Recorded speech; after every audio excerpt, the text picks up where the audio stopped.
You finally started. The first step wasn't as difficult as you thought. You made the task smaller. You stopped worrying about the entire journey and focused on what was directly in front of you. And for a moment, things started moving. But then something changes. You begin paying attention to how you're doing. Is it good enough? Does it look right? What will people think? Should you change it?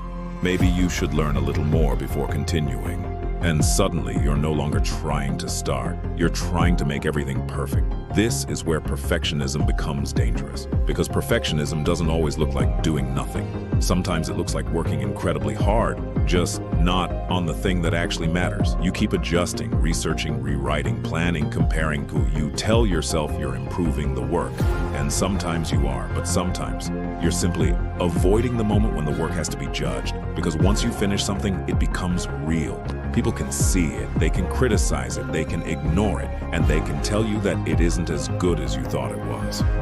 As long as you're still preparing, none of that can happen. The project remains perfect in your imagination, and that can feel strangely safe. But there's a problem with keeping everything in your imagination. Nothing gets built there. Every skill you've ever admired was once developed badly. Every successful project had an awkward first version. Every person who became good at something had a period where they weren't very good at it. The difference is, they allowed themselves to be beginners. They produced something imperfect, then they learned from it. They improved, they tried again, and eventually the gap between what they imagined and what they could actually create became smaller. So maybe the goal isn't to create something perfect. Maybe the goal is to create something real. A rough first draft, a basic version, a first attempt, a beginning that gives you something to improve. Because you can't improve something that doesn't exist. And this brings us back to the feeling we started with.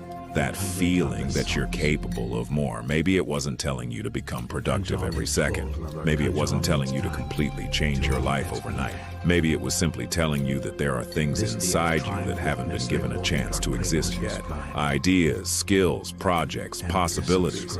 And the only way to discover what you're capable of is to start creating evidence. Not by thinking about what you could become, but by actually doing something.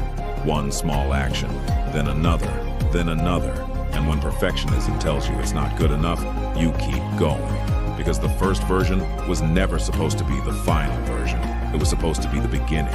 So, if there's something you've been thinking about for months, don't wait until you're confident. Don't wait until everything is perfect. Don't even wait until you know exactly where it will lead. Make the first version. Make it badly if you have to, but make it real. Because the person you're trying to become isn't created by thinking about becoming them. They're created by the things you repeatedly do. And maybe that's what you've been looking for this whole time. Not more motivation, not another productivity trick, not another video telling you to work harder. Evidence. Evidence that you can start, evidence that you can continue, evidence that you can finish. And once you have that evidence, you won't need to keep asking whether you're capable of more. You'll know.